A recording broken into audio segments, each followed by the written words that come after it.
Mirador, tour de chauffe. Nos chroniqueurs se déboutonnent sur le vif. Allez, merci encore une fois. Bienvenue. Merci de nous rejoindre. On se lance. On est ensemble jusqu'au port de 11h sur FIM FM et sur l'ensemble de nos canaux digitaux. Vous nous rejoignez à Farana sur Baobab FM, la même radio en tout cas qui relaie cette émission en région forestière, notamment à Zérékoré et à Lula, dans la savane également. Vous nous rejoignez sur Baobab FM 97.7 à Kankan, la même fréquence du côté de Sigiri. Bienvenue à Koumba Diallo, bonjour. Bonjour Aboubakar, bonjour à nos chers auditeurs et téléspectateurs. Bienvenue. Merci. Mohamed Zemoun Kaba, bonjour. Bonjour l'homme de médias de l'année. Bonjour aux auditeurs. Non, le faiseur de roi, c'est du passé. Bien. Maintenant, c'est l'homme de médias de l'année qu'il faut vulgariser. Oh là là. Et voilà. Eh bien. Et bonjour à Dabola. Bien. Vous savez que Dabola, normalement, c'était la capitale de la Guinée. Bien. Je ne sais pas comment Conakry a été transformé en capitale guinéenne. Bien. Mais Doyen Dian sait très bien que c'est Dabola, chez Elhadj Modibo Ibari, qui devait être capitale de la Guinée. Bien. Le non, centre, je ne le sais pas. le centre géographique, Le centre géographique de la Guinée. Bien sûr. Bien. Alors, c'est une très bonne nouvelle aujourd'hui pour la famille et les proches de Mamadou Diouldé Diallo, ancien directeur de la SEC, qui a regagné finalement son domicile. Et pour rappel, vous savez qu'il était Sous liberté conditionnelle. Sous liberté conditionnelle. Il était sous mandat de dépôt depuis le 14 février dernier. Il avait été inculpé par la Cour de répression des infractions économiques et financières, la CREFO. Et selon les informations que nous avons eues, la CREFO poursuivait Mamadou Diouldé Diallo pour une affaire de plus de 3 milliards 600 millions de francs guinéens, dont le processus d'utilisation, selon la CREFO, manquait de clarté et de précision.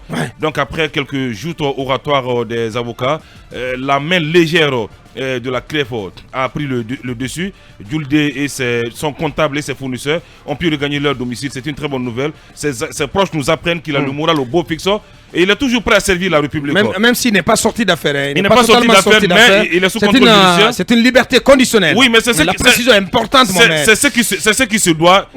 Souvent, je disais tantôt que la justice doit avoir un visage humain. Je disais sur le procureur Ali Touré, parce que ça ne sert à rien de mettre ces cadres en prison. Il faut mettre en place un plan de remboursement ou un plan d'amortissement de la dette. Mais tant qu'ils sont en prison, ils ne pourront pas vraiment rembourser cette dette. Et pire, c'est présumé détournement, pardon. Et pire encore, ces cadres n'ont jamais été entendus sur le fond des dossiers. Quand je prends le cas de Suleiman Traoré du fonds d'entretien routier, où on lui colle une caution de 30 milliards de francs guinéens, mais où il va prendre ces 30 milliards, il est en prison pour une caution. Diouldé, par exemple, c'est quoi accusé? Mais Mohamed Mara, le procureur Ali Touré a précisé dans ton émission Alinéa qu'on lui reproche 88 milliards. Non, oui, et donc, selon le procureur, une caution de 30 milliards, c'est impossible. Voilà, il peut pas. La caution, elle est très lourde. C'est comme cela qu'il explique. La caution est les très 30 lourde. milliards, la précision, elle est bonne. Et quand nous prenons le cas de la très pauvre Fola Massaré. Elle est devenue Fela. Mais Fola Massaré. Mais moi, quand j'ai de la peine aujourd'hui pour Fola Massaré. Mais il faut déplorer cet appel d'air. Son état de santé. Son état de santé. Tu es quand même un soldat de la démocratie. Tout à fait, c'est ce que je suis en train de doyen. Qu'est-ce que tu fais de l'hymne de Mirador? Oui, Suleiman Traoré, pour terminer avec ce cas, la semaine dernière, il était à la Caisse nationale de sécurité sociale parce que sa santé s'est dégradée complètement. Ismaël Duaté, on n'en parle pas. Pour ceux qui sont à la maison centrale, Fola Massaré passe ses journées en train de pleurer parce qu'elle est séparée de son bébé de 6 mois. Et qu'est-ce qu'il est devenu, ce bébé? Ce bébé aujourd'hui est dans une crèche sans sa maman. Ce bébé n'allait plus et je me pose assez de problèmes. Où est passé le visage humain de la justice? Son état s'est-il amélioré ou pas? Du bébé? Oui. Non, du tout. Non, mais les lèvres, non, j'ai vu des images hier. Les lèvres du bébé sont tellement sèches. Vous savez, ce sont des bébés qui sont nés de l'autre côté en Europe avant qu'ils s'adaptent au climat guinéen. C'est tout un problème. Mais il n'est pas dans l'enfer ici. Non, il est dans l'enfer. Ah bon? Quand vous êtes séparé de votre maman, vous allaitez, il est dans l'enfer. Et plus que dans l'enfer, il est dans le feu. Parce qu'il n'a pas cette affection maternelle, il ne tète pas le lait maternel. Et lorsque vous ne têtez pas le sein maternel, souvent vous n'avez plus d'affection pour votre maman. C'est ce qui s'est dit souvent. Donc que la justice... Non, mais les bébés de maintenant ne têtent que 6 mois. Non. Mais on les met après au lait. Oui, parce que... Au lait artificiel. Les dames n'aiment pas que leur sein tombe.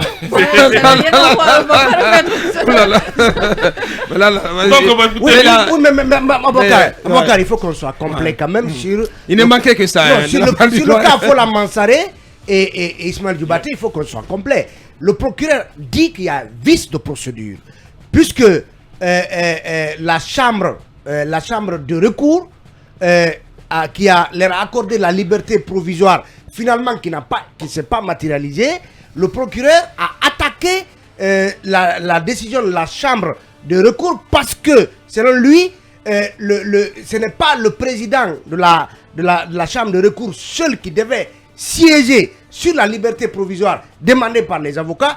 Et en fait, c'est une décision collégiale. Effectivement. Ils sont 3. Le président de la chambre d'appel et de la chambre de recours était seul. Il est le seul à avoir siégé. Oui. Donc le procureur a estimé qu'il a vu ce Non, mais je pense qu'on a désormais dépassé ce cap. Et j'entendais le procureur Ali Touré justement dans Alinéa qui a dit que à tout moment un prévenu peut introduire une nouvelle des demandes de mise en liberté conditionnelle.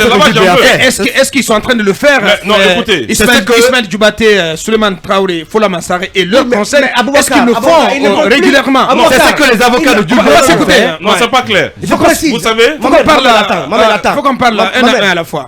Aboubakar, le procureur a saisi la Cour suprême pour que la Cour suprême casse la décision, selon lui, unilatérale prise par le président de la chambre de recours. Donc il faut d'abord que la Cour suprême se prononce sur cette saisine-là avant éventuellement une possible demande de mise en liberté provisoire qui va cette fois-ci être examiné dans les règles rares, c'est-à-dire de façon collégiale par la chambre de recours. Bien. Oui, parce que là, je vais terminer rapidement, si vous permettez, parce que c'est là le problème. Lorsqu'on ne vous attend pas sur le fond et qu'on vous cueille comme de la mangue pour vous envoyer à la maison centrale, c'est le problème. J'en appelle à la conscience professionnelle des avocats de Fola Massaré et d'Ismaël Djoubaté.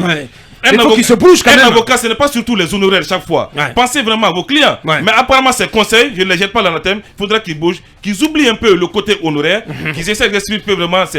Parce que la situation se dégrade. Lucien Nabé aujourd'hui a attendu à la grève. Certainement aujourd'hui qui va regagner aussi son domicile. Lucien Nabé. Oui, Lucien Nabé, le gouverneur de la Banque centrale. Il est convoqué aujourd'hui à 10h à la grève. Tout porte à croire qu'il va regagner son domicile. Juste une précision. Par rapport au cas de Djoulé, ces avocats, pour une première fois, se sont butés peut-être à la démarche de la Cour.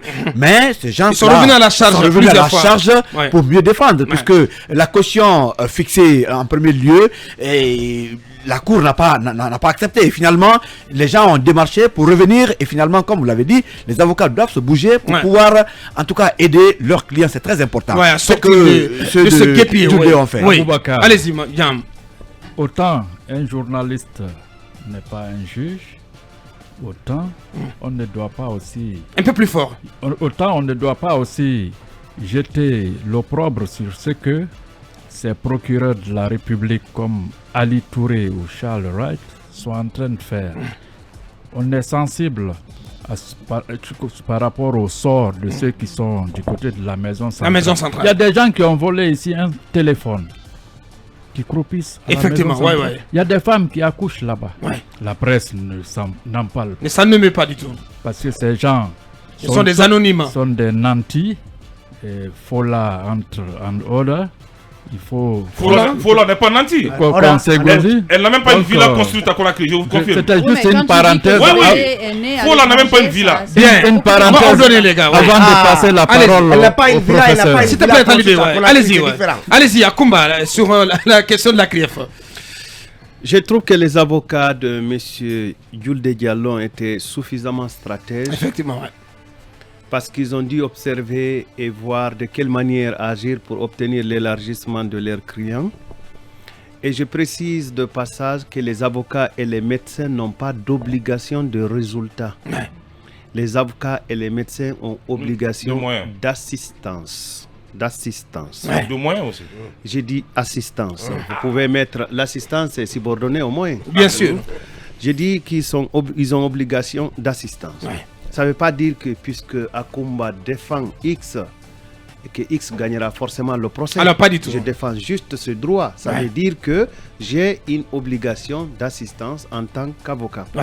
Alors, je trouve qu'ils ont été stratèges. Ils ont joué sur la bonne corde pour avoir le résultat qu'ils attendaient. Et pour ce qui concerne M. Djoubaté et Mme Fola Massaré, j'ai appris qu'il y a eu vice des procédures. Bien. Vice parce que, comme l'a dit M. Talibem, le président de la chambre de recours a statué seul, alors que l'article 11 de l'ordonnance prévoit une collégialité. Et il y a des sources qui vont jusqu'à accuser un ancien ministre d'avoir influencé un des membres de cette chambre-là. Permettez-moi de ne pas aller dans les détails puisque je n'ai pas tous les paramètres. Ouais. Mais je pense que c'est à la fois le juge qui a statué sans vouloir l'offenser et les avocats qui ont failli dans leur démarche. Et même si je souhaite que M. Dioubaté retrouve rapidement, Dioubaté et compagnie retrouve rapidement la liberté pour qu'on aille visiter notre Kouroussa commun. Bien dit. La CRIEF, je pense qu'elle fait un temps soit peu pour réussir sa mission. Et vous serez surpris à la fin. Oui, mais dites-nous-en, Akumba. Vous serez surpris à la fin. Très bien. Oui, Idjami, bonjour. Bonjour avocat, bonjour. Un mot sur le cas d'Ulde. En fait, je voudrais d'abord parler du cas de Fola Mansaré. J'ai entendu beaucoup de personnes qui s'inquiètent plus du fait qu'elle soit séparée de son bébé et du fait que la procédure n'ait pas été respectée. Ce sont deux choses complètement différentes. Quand on est poursuivi pour quoi que ce soit, qu'on ait un enfant et qu'on n'ait pas un enfant, le minimum, c'est de prouver son innocence, si on estime qu'on est innocent, ou en tout cas de recourir à un avocat et de... C'est en cela aussi qu'il est important de mettre en place qu'il y ait les conditions nécessaires dans ces maisons d'arrêt. Effectivement. Doyen Ndiaye le disait tout à l'heure, il y a beaucoup de femmes qui accouchent à la maison centrale et dans d'autres maisons d'arrêt du pays, mais on n'en parle pas suffisamment et on n'en parle presque pas parce que ce sont des anonymes qu'on ne le connaît pas. Parce qu'entre guillemets, Fola, c'est quelqu'un de nanti, même si Mohamed ne veut pas qu'on le dise, mais c'est ça. Du moment où il dit qu'elle a accouché ailleurs, c'est pas tout le monde qui se permet d'aller accoucher, qui s'offre ce luxe. Ce n'est pas un luxe. Mais bien sûr, Mohamed. Absolument, si, c'est un luxe, Mohamed. Non, ce n'est pas donné à n'importe qui quand même de permettre à sa femme d'aller accoucher, même en Tunisie quand même. Il est possible que ce soit la femme qui est payée à Bouakar, pas forcément son époux. Il est possible que ce soit elle qui est payée, mais même si c'est elle qui a payé, tout le monde n'a pas ce luxe, ces moyens d'aller accoucher à l'étranger. Il est important de mettre en place des conditions. Mais quand même, Djami, comme il s'agit d'une mère de famille quand même. Absolument, personne n'a nié cela. Oui, mais Djami, il faut avoir un caillou à la place du cœur. Il faut avoir quand même un minimum d'empathie quand même. J'espère que tu as un minimum d'empathie quand même pour cette dame. Tu es quand même une femme. J'ai de l'empathie, j'ai 4 enfants. Mais bien sûr, voilà. Donc, raison de plus que tu plaides pour la cause de cette femme. Moi, je plaiderais pour que la justice soit respectée. Oui, mais qu'est-ce que tu fais de son enfant? Aboubacar. Non, attendez, je discute avec une femme. Non, je discute avec une femme. Qu'est-ce que tu fais quand même? Qu'est-ce que tu fais de son enfant? Imaginez, mettez-vous un tout petit peu à sa place, Djami. Non, je pose la question. Mettez-vous un tout petit peu à sa place, Djami. Je me mets tous les jours à la place de toutes les mères. Mettez-vous à la place de Fola. Je me mets à sa place. Mais si elle a un problème avec la justice, tout ce que la justice, enfin l'État guinéen a à faire, c'est de mettre en place toutes les conditions nécessaires pour que son enfant puisse venir peut-être la rejoindre ou qu'il fasse un oui, au moins on peut donner l'occasion d'allaiter son... Est-ce que vous avez vu dans certains pays des maisons d'arrêt qu'il y a une possibilité que des enfants soient dans les crèches et qu'ils soient...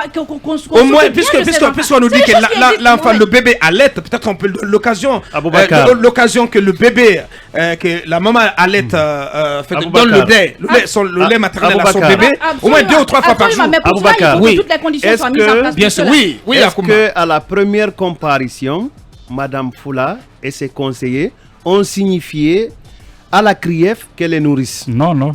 Est-ce qu'aux premières auditions, Madame Fola est venue avec son bébé? Bien. À la CRIEF. On va essayer d'avancer. Vous savez, dans la criminalité, il y a plusieurs formes de défense. Bien. Attendez, laissez-moi. Je m'interroge.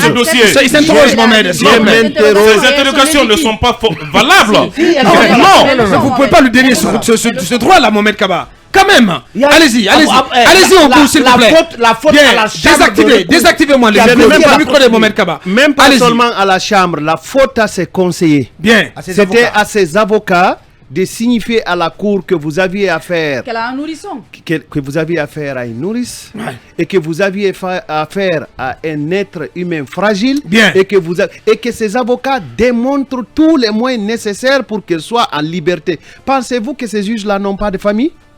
Pensez-vous que la loi n'a pas aménagé des couloirs pour pouvoir protéger ce type de personnes? Aboubakar, pour dire que la justice, elle est compréhensive. Il y a eu des gens qui ont été inculpés, mais mis en liberté. Liberté conditionnelle. Liberté conditionnelle. Ça veut dire que cette dame, si ce conseil avait été convaincant, avait apporté la preuve qu'elle était nourrice et qu'elle n'avait pas sa place et que cet enfant avait besoin de sa maman auprès de lui, c'est sûr qu'on ne l'aurait pas inculpé et placé sous mandat de dépôt. Donc il y a à reprocher des choses à ces conseils, mais aussi à la chambre de recours qui a siégé de façon unilatérale. Bien. Allez, l'émission continue.